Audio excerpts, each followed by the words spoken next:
In this video, we're going to configure a MoTeC 100 Series ECU to work with an HD2. Hopefully, you've already installed the MoTeC ECU Manager software. The first thing to do is open a file.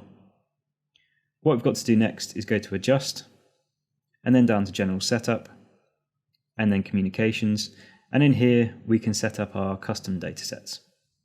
Go to Custom Set 2, and then we can start adding data channels in the following order. We'll start off with ground speed and select the one at the top of the list. We then add RPM and gear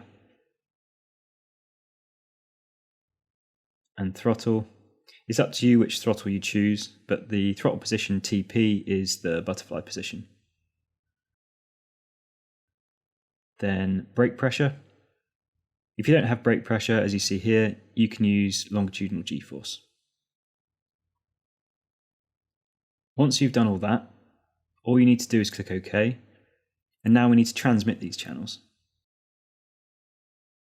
And the way to do this is in General Setup, Communications, and then CAN Setup.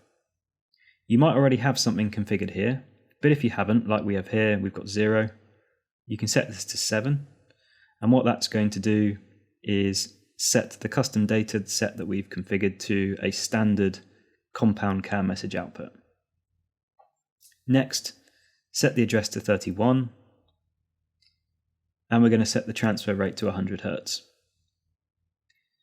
Now the file needs to be sent to the MoTeC ECU, and once that's done, those messages we configured will be sent to the HD2.